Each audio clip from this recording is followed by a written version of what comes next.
Hey guys, welcome back to our channel and today's topic is pet boarding. So हम urgently हमें कहीं trip पे जाना पड़ रहा है and ऑली को लेके जाना थोड़ा डिफिकल्ट हो रहा है, so we decided to go with pet boarding.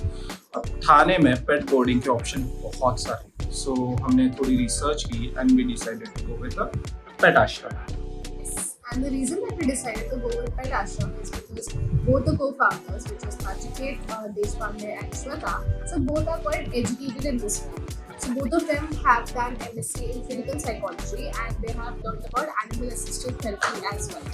And Nachiket on the bonus is a dog behaviorist. So since they are so well educated, they know about their field. We saw their work on Instagram, quite impressed by it, and that's where actually the trust had built up. So we had called them up, and even during the call, they had explained us about the day boarding, and also Ollie is quite small right now. It's just 3 months. So uske liye extra precautions they will take. They explain those things as well, and the best thing that they suggested us is to meet Ollie's vet first, talk to them as well, and whatever suggestions they give, they will implement those things. That was the best point where you can actually trust a person. So the boarding process is pretty simple. So मैं उनके website का और phone number उनका दोनों description link में डाल दूंगा, जिसमें आपको थोड़ा इन्फॉर्मेशन और बेसिक नॉलेज आ जाएगा. Plus once you contact them they will send you a form जिससे आपको वो बेसिक डिटेल्स फिल करनी है, जैसे उसका वैक्सीनेशन हो गया, इफ देयर एनी कोई हेल्थ इश्यूज हो या फिर कोई प्रिकॉशंस आपको उनको लेनी है, ये सब वो फोटोज वगैरह सब फिलअप करवाएंगे. And once that is done they will ask कि हाँ ये टाइम पे आप आके उसको बोर्डिंग करा सकते हो. हमने जब ऑली को बोर्ड किया तो ऑली के लिए और हमारे लिए ये फर्स्ट टाइम था, एंड सिंस ये फर्स्ट टाइम था तो Olly was quite anxious about it. So Shweta made sure that she stays over there till the time he calms down and he slept off. Then she went back. So we had some few questions for them for you guys to understand how it is and what the process is. So here they are. So, as Ollie is quite small, he is just 3 months old. Any challenges when he came to live here? Any issues you had to face, or any extra precautions जो आपने लिए? So people can also get to know what to expect and what they should ask their boarders when they are going for boarding for their pets.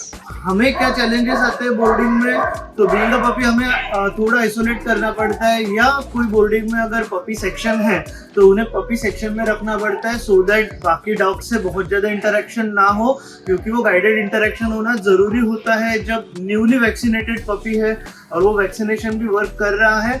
तो उस time पे हमें बहुत ज़्यादा dog से सोशलाइज नहीं करना चाहिए. On the same time guided socialisation करना चाहिए, जहाँ पे एक प्रोफेशनल या कोई जो डॉग्स को समझता है वो डॉग को राइट डॉग्स के साथ सोशलाइज करे, सो दैट आगे जाके बिहेवियर इश्यूज ना आए. पपीज को अलग रखने में and hygiene point of view से हमें बहुत ज़्यादा प्रिकॉशियस रहना पड़ता है, सो दैट पपी को कोई इलनेस ना आए, क्योंकि उनकी इम्यून सिस्टम थोड़ी वीक होती है जब वो छोटे हैं. जैसे अभी ऑलरेडी 3 महीने का है तो उसकी इम्यून सिस्टम बहुत लिमिटेड डेवलपमेंट हुआ है उसमें, तो हमें उस तरीके से ज़्यादा ओवर प्रिकॉशियस रहना पड़ता है. So जब हम ऑली को यहाँ पे छोड़ के गए थे, so the first night, उस समय मतलब ऑली का बिहेवियर कैसा था, फिर consecutive days में कैसे चेंज हुआ? Being a puppy, actually it is easier for them to mold themselves and live in a outside environment. First day पे जब ओली आया था तब ऑफकोर्स अपने पेट पेरेंट्स से दूर है तो थोड़ा डिस्कम्फर्ट रहता है, but over the period of time उनको राइट टाइम पे फीडिंग करने के साथ एंड थोड़ा सोशलाइज करवाए, खेले, थोड़ा वॉक करवाए, तो उसके साथ में वो धीरे धीरे करके सेटल हो गया. पपीज के लिए बट इजी रहता है कंपैरेटिवली, जस्ट फॉर नॉलेज की नए जगह पे जाके रहना या सेटल हो जाना compare to adult dogs.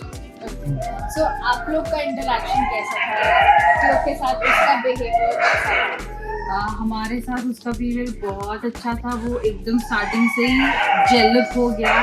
We played a lot उसके साथ, एकदम स्टार्टिंग से ही बम स्क्रैचेस किए. For us also it was very like therapeutic था कि आते ही उसका हमारे साथ बॉन्डिंग हो गया। तो वो जब अडल्ट डॉग आते हैं तो वो थोड़ा टाइम होता है वो चीज़ में बॉन्ड होने में, बिकॉज वो उनके पेट पेरेंट्स के साथ लाइक उनसे आते हैं। तो बट विद पपी वो थोड़ा बेटर होता है बिकॉज वो जल्दी से स्विच कर लेते हैं। तो ये हमारे लिए बहुत ही अच्छा एक्सपीरियंस था, बहुत मज़ा आया। मैं तो सोच रही थी कि उसको किडनैप कर लूँ बिकॉज मैं लाइफ में फर्स्ट टाइम शिज़ू के पपी से मिली हूँ, तो मेरे लिए तो बहुत मज़ेदार था। और इवन हमारे हेल्पर्स को भी उतना ही मज़ा आया उसके साथ, बिकॉज उसका रिस्पॉन्स भी उतना ही अच्छा था कि खेलना है तो फुल्ली खेलना है, फुल्ली इंजॉय करके खेलना है। That's nice. So as a pet parent, जैसे कि ये इतना छोटा है तो हम लोग को भी छोड़ने में थोड़ा सा we were anxious. I would say we were more anxious than Ollie. So what message you would want to give to other pet parents कि वो इनका जैसे जब भी बोर्डिंग करवा रहे हैं तो वो प्रोसेस ईज कैसे हो सकता है? वन सिंपल टिप कि dogs can sense emotions, right? तो जब आप डॉग को छोड़ रहे हो तो पहले हम सजेस्ट करते हैं कि आप आओ, फैसिलिटी देखो, फैसिलिटी ओनर से मिलो, केयर गिवर से मिलो जो यहाँ पे रहते हैं, सो दैट आप रेस्ट अश्योर्ड हो।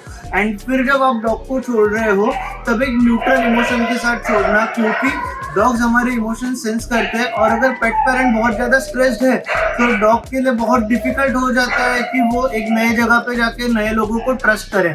बट वही अगर आप रेस्ट अश्योर्ड हो एंड आप एक न्यूट्रल इमोशन के साथ अगर डॉग को छोड़ रहे हो तो डॉग भी जल्दी नए लोगों को ट्रस्ट कर पाता है एंड उनके साथ में मिंगल होने में वो इजी हो जाता है। तो ये एक बेसिक टिप है कि आप जब नए पपी को या अपने डॉग को कोई बोर्डिंग में छोड़ रहे हो तो पहले पूरा रेकी कर लो कि जगह अच्छी है, तो पूरा सेटिस्फैक्शन लगे, उसके बाद में आप डॉग को छोड़ना, सो आप भी रिलैक्स रहोगे एंड देन उसके साथ साथ पपी भी रिलैक्स रहेगा। होप आपको वीडियो काफ़ी अच्छी लगी हो, इंफॉर्मेटिव लगी हो। आई नो वीडियो काफ़ी बड़ी है but the bigger the video the more information you guys will get. And मैं काफ़ी ट्राई किया छोटी करने की बट नहीं हो पाई, आई एम सॉरी, क्योंकि मुझे ज़्यादा इन्फॉर्मेशन आपको दी।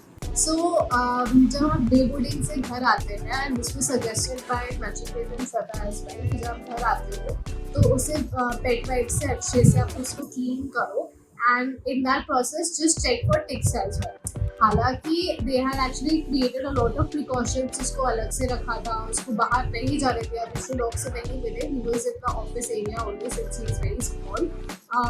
टिक्स के चांसेस बहुत कम होते हैं बट स्टिल दे टेल कि आप कोई भी बोर्डिंग से लेके आओ, कोई भी एज हो आपके डॉग का, वापस आके उसको अच्छे से पेट वाइप से क्लीन कीजिए एंड उसी प्रोसेस में टिक्स के लिए भी चेक कीजिएगा। It's just an extra precaution, guys. That's it for the video, guys. And do share, like, share, subscribe to our channel. Thanks so much for watching. Thank you.